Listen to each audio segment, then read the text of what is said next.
Oh, let us see ha. But we have here the Five of Swords energy ha. Ito yung parang energy na hindi pa nga nagsisimula yung laban or hindi pa nga nagsisimula 'no, gusto na ritong umatras. Pero for some reason parang may energy ritong parang ayaw namang umatras, pero parang ayaw rin namang ilaban. Ano ba yun? 'No, medyo parang magulo yun, pero kukuha tayo rito 'no ng mga tamang detalye. Oh, tignan mo, King of Cups yun. So kung sino man 'tong ka-deal ninyo or makaka-deal ninyo kasi timeless naman tayo dito 'no, puwedeng nandito na siya, puwede rin namang wala pa siya 'no. Pero 'yan, nakita natin ngayon 'no, ang King of Swords 'no at ang King of Cups kanina. So itong tao na 'to 'no ay nagtataglay dito ng energy 'no na hindi niya alam kung ano ang kanyang susundin. Puso ba or damdamin niya 'no? 'Yan, puso, damdamin, iisa lang 'yun 'no or ang kanya ritong isip. Ay, mahirap nga 'yun 'no, lalo na kapagka torn ka sa dalawang iyon. So, let us see, Oh, by the way mga babes 'no, para sa mga single diyan 'no, at gustong malaman kung may new love bang paparating sa kanila mga babes 'no, kaya yan ay ating puwedeng alamin. Mag-inquire lamang at mag-message sa the hypersisterok@gmail.com, 'yan 'no. Sa mga gustong malaman kung may new love bang parating sa kanila 'no or may bagong pag-ibig like new person ang tinitingnan hindi ang ex. Puwede nating alamin 'yan for you, 'yan. So, yes, mag-message lamang at tingnan natin ang reading for today. Thank you so much everyone sa wala ninyong kasawa-sawang suporta. Maraming maraming salamat po. Okay.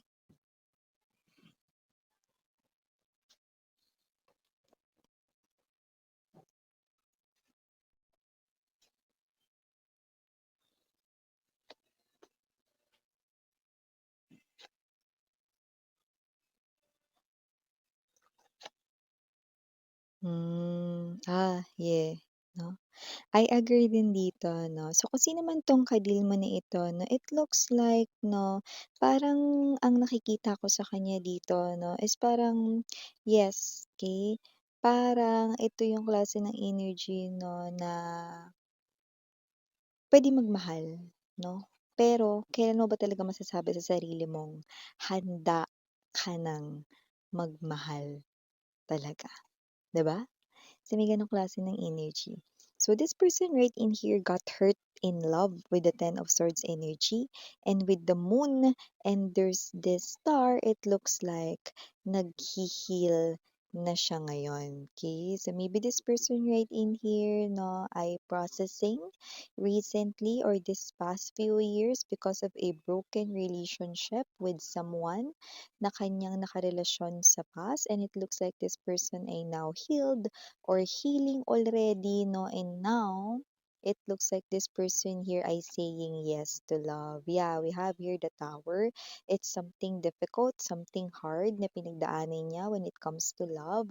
But this person right in here, no, na-surpass niya lahat ng mga traumas na yon, no? And now, this person here, no, ay handa na magmahal. We have here the Four of Wands, marriage it is, and yes, this King of Wands energy na nagsasabi, no, na this person here ay hindi na tumatanggi sa love, no. In fact, siya ito, no, na alam niya na ready na siya for love, Four of Wands energy, ready na rin siya rito sa isang commitment, sa isang serious commitment right in here. Four of Swords energy, ilang beses niya na rin itong pinag-isipang mabuti at ilang beses niya rin niya itong napanaginipan. We have here the Seven of Cups energy.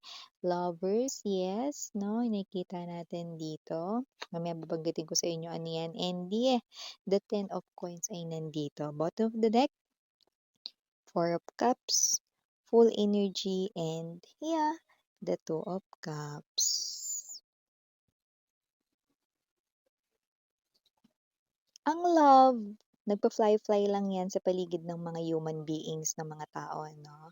Okay, love is available 'no, pero kailan mo ba talaga masasabi na handa ka na or ready ka na, prepared ka na sa love, okey? Kasi meron ditong nasaktan ng sobra sa love, bini-trade siya rito ng isang pursong ipinagkatiwala niya ang kanyang heart.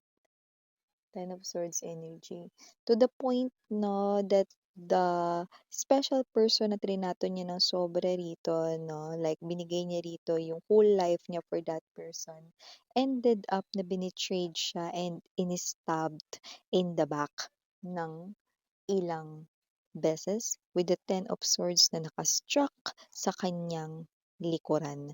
At nakikita rin natin dito that with the Moon card energy, dumating rin talaga sa point na parang ayaw niya na ulit magmahal because it's too painful to bear, 'no? Hindi niya ito kaya na parang, ng mag-isa lang na pasanin or tiisin, 'no? And for him or her 'no, nabahiran din dito yung meaning ng love na parang kahit pala sobrang ipakita mo yung pagmamahal sa isang tao 'no, like itrato mo siya with a special treatment 'no, na ibigay mo sa kanya ang lahat ng kailangan niya, parang kulang, pa rin 'no. So marami ritong parang, na-realize siya when it comes to love 'no. So nakikita ko rito 'no, na lahat 'yun ay nasasabi niya or nare-react niya because of past traumas niya when it comes to love, okay. And now, it looks like may mga energies with the Five of Wands right in here 'no, and the Four of Wands na ipinakilala sa kanya ng kanyang family or friends 'no.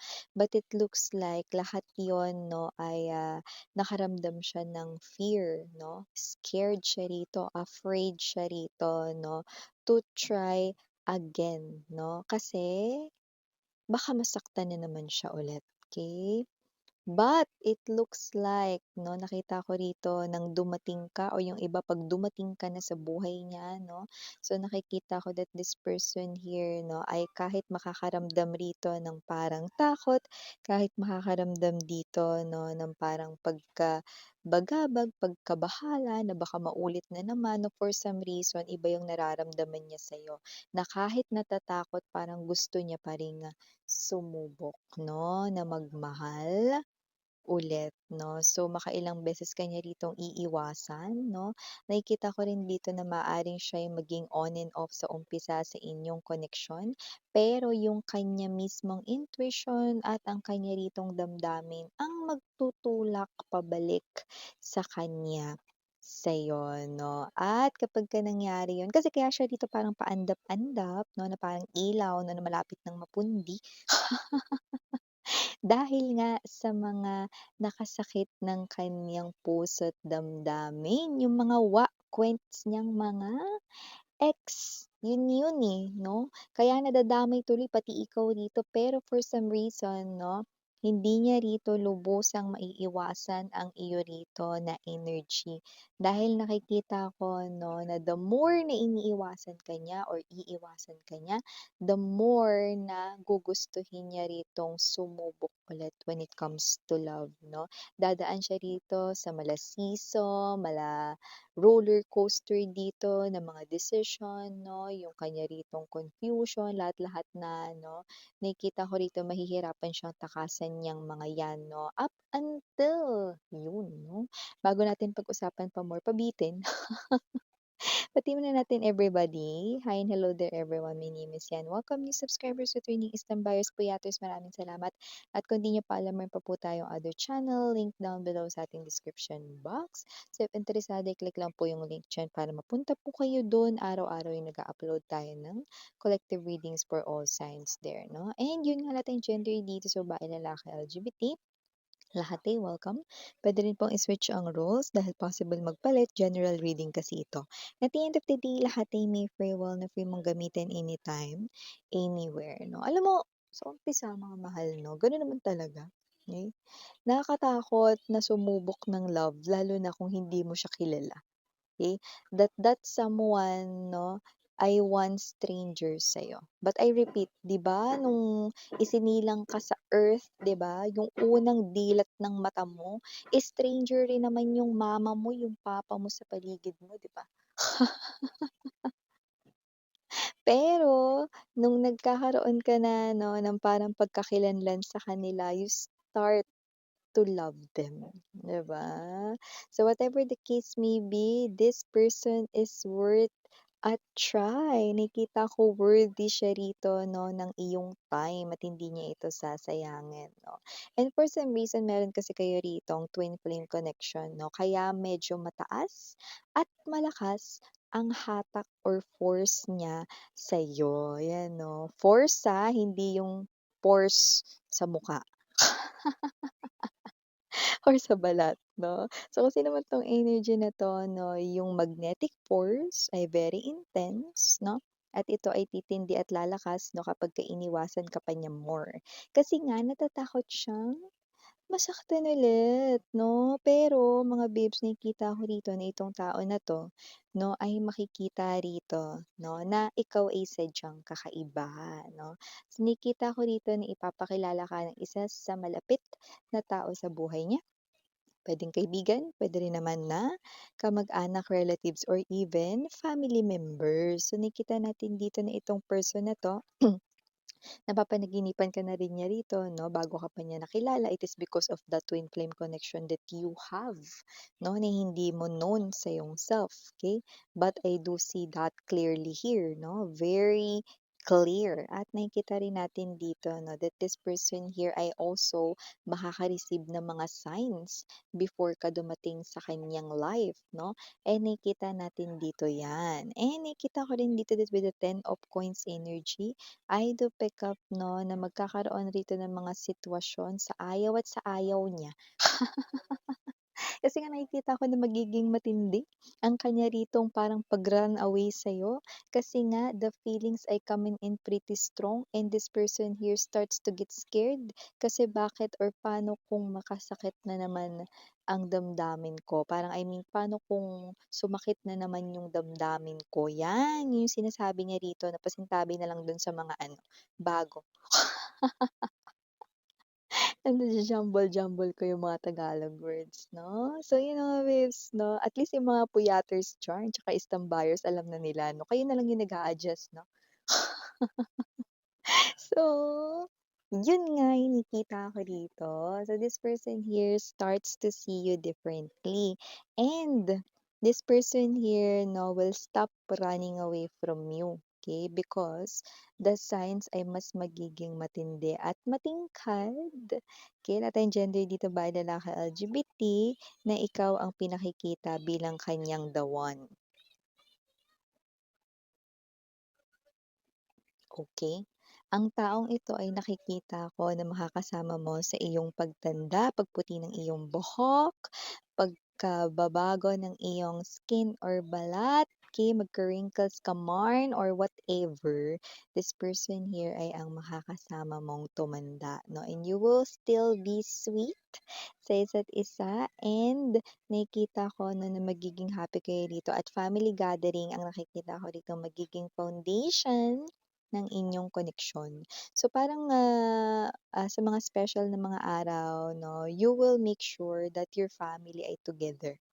Okay, kahit na may mga asawa na yung mga anak ninyo 'no, or wala tayo ditong gender by lalaki, LGBT of course, kahit na ano, ano pa yung mga pagbabago nangyayari sa buhay ninyo, you will still have these sweet moments together 'no. And nakikita ko kayo ditong nagkukuwentuhan 'no, habang pinag-uusapan ninyo na isa na namang pagsubok ang nalampasan ninyo together. Oh, definitely ang sarap talaga sa feeling kapagka meron kang taong, nakakaagapay, nakasuporta sa'yo rito no matter what 'no, look at that, see?